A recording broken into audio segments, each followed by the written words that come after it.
ஸ்தோத்திரம் என்று சொல்லி என்ன சொல்றது? ஸ்தோத்திரம்.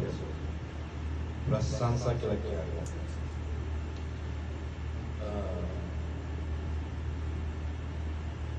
අපි ආපු ගමන ආපු විදියටම යන්නේ නැතුව හිතට සනසීලක්. நாங்கள் இந்த இடத்துல வந்தவனமா போகாதபடி எங்கள் இருதயத்தில் ஒரு ஆறுதல், ஒரு சமாதானம் எங்கிருந்து வர வேண்டும்? கடவுளிடத்திலிருந்து வர வேண்டும்.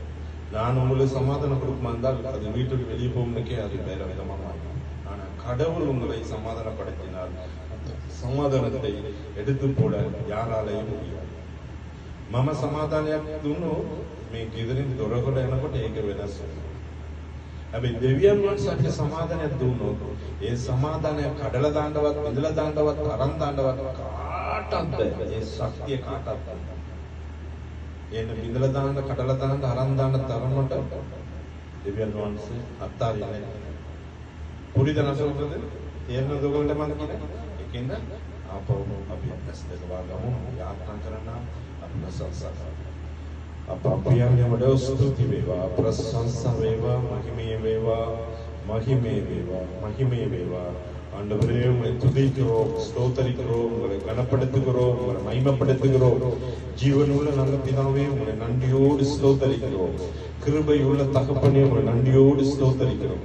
ஆண்டவரே உங்களை நன்றியோடு துதிக்கிறோம், ஸ்தோத்தரிக்கிறோம். ஆண்டவரே உங்களை கிருபையின் கரம் எங்களை தாங்கி நடத்துவதாக சுவாமி. உம்முடைய கிருபையின் கரம் உங்களை தாங்கி நடத்துவதாக. ஆண்டவரே உம்முடைய கிருபையின் கரம் உங்களை தாங்கி நடத்துவதாக.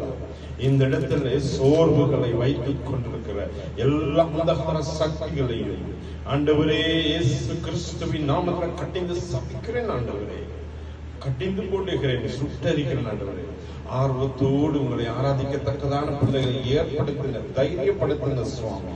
ஆண்டவரே சுவாமி அவருடைய வாழ்க்கையில ஆண்டவரே தேவன் கிருபை செய்ய முடியா ஜெபிக்கிறேன், ஆசீர்வதிக்க முடியா ஜெபிக்கிறேன், ஆசீர்வதிக்க முடியா ஜெபிக்கிறேன். இந்த துதி வேலைகளை ஆண்டவர் பொறுப்படுப்பதற்காக ஸ்தோத்திரம்.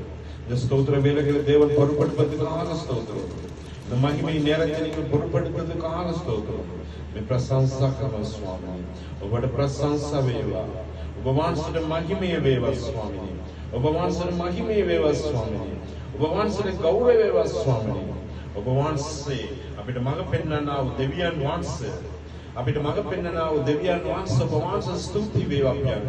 අපි සම්පූර්ණ ඔබ වහන්සේගේ පාමලට අපි බාර වෙනවා ස්වාමී. මේ සුමාන තුල ස්වාමී ඔබ වහන්සේ අපිව නඩත්තු කරන්න. ඔබ